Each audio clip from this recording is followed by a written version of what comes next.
dream I know, deep up my feelings for you. Watch.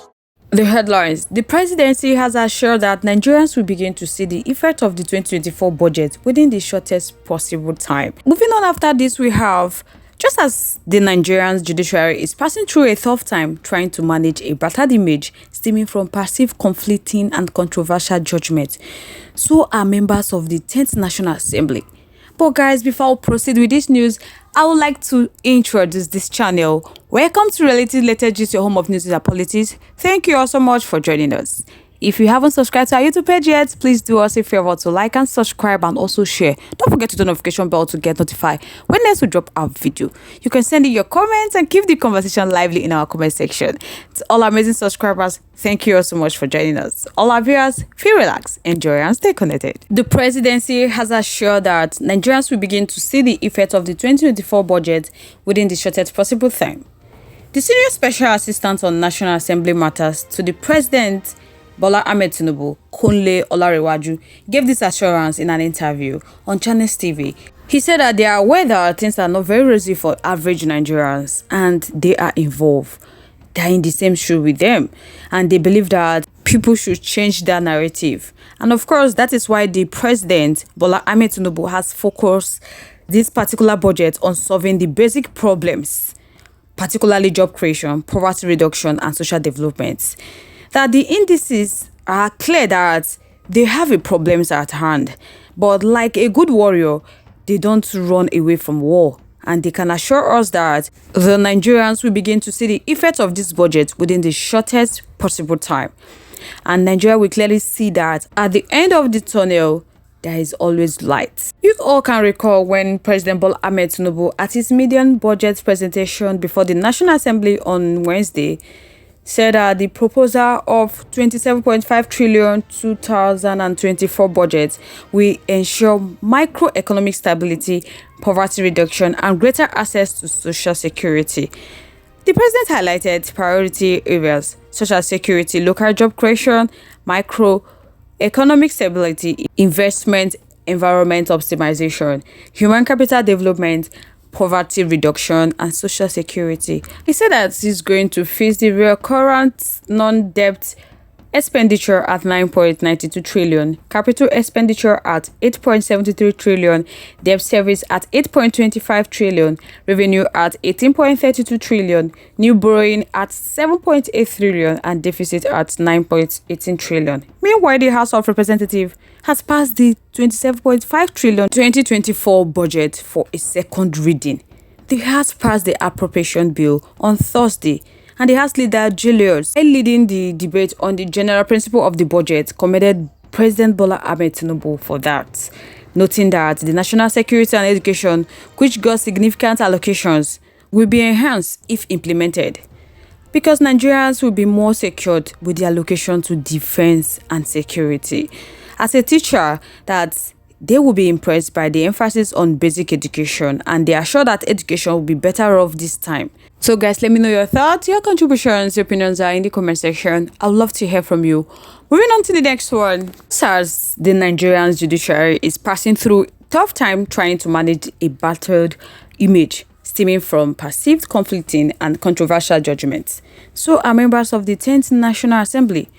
While a large number of Nigerians have nicknamed them Rubber Stamp Assembly, Mr. Daniel Biwa said that this National Assembly is worse than they have been labeled. He cited his thought on the need for electoral reform ahead of the 2027 general election because they have to avoid cases of unjust or conflicting judgments by the Court of Appeal that is currently rocking some states. Biwa noted that if the 10th National Assembly could go back to the reform agenda and put in place by its predecessor, Nigeria will have a more credible election in 2027. Having served as a person in the office of the Deputy Senate President during the Ninth Assembly, Biwa explained that traditionally that office handles constitutional amendments. He began the process and he remembered the extensive advisory they gave. In fact, the Deputy Senate President was open to some of these reforms that were introduced, and he produced a bill which was sponsored in the National Assembly, but as it went around Nigeria, some states knocked it down. They provide for pre-election, that is to say, time limit for which Congress matter should be determined and not brought forward to the primaries. Time which the primaries has to stop, and then you can go to the election tribunal. Because they don't want a situation where somebody will win an election and then a court will remove him for whatever reason. Mr. Biwala also emphasizes that if the 10th Assembly will go back to the reform agenda and bring them forward, that will help. With respect to the Electoral Act, if they leave it and at the Electoral Act level, what happened in 2023 will be applied, where lawyers and parties went about saying that electronic transmission is merely a guideline because it is not in the Electoral Act and it is not in the Constitution. So if the National Assembly will carry the balls to bring this reform, it will be helpful. So he said he's not even sure if this 10th Assembly will carry out the reform, adding that this 10th Assembly is worse than a rubber stamp. Rubber stamp is even better because in rubber stamp assembly that was termed the 9th Assembly, at least they would deliberate, debate, interrogate the executive, but the executive will end up finding their way. This one, they don't even debate, they don't interrogate, they don't even do anything. All you will hear among their members, not external people, that when bills are brought to the House, they are passed speedily, thereby bypassing the procedure for bill passage. Mr. Biwala further summarized that reform agenda can be successful without removing the INEC chairman, changing the INEC commission, because majority of these commissions are members of a political party. So without doing extra work, they will go back to the 9th Assembly and pick the reform proposal. Dr. Ruben Abati also declared that it's inevitable that President Bola Ahmed Tinubu administration will seek the approval of the National Assembly to borrow more money. He recalled that the NSA told us that they met a bankrupt treasury.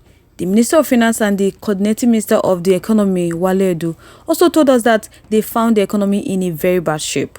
The Minister of Works, Dave Umahi, also disclosed that the total debt Nigeria has incurred on ongoing road projects across the country is in the territory of 6 trillion. Meanwhile, revenue is very low. Even the projected revenue for 2024 is 18 trillion.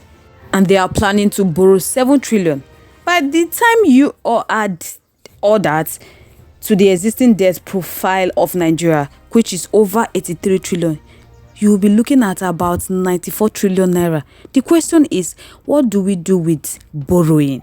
All these loans that have been taken before in Nigeria, Nigerians are concerned that what you see is the debt stock rising, but they don't see the effect in terms of development outcomes.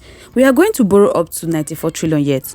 We are told that the roads have not been fixed. Schools are not in good shape. Lecturers are not getting what they want in terms of standing agreement with the federal government. So what do they do with the money that they borrowed? The economy is not productive. So what are we borrowing money for?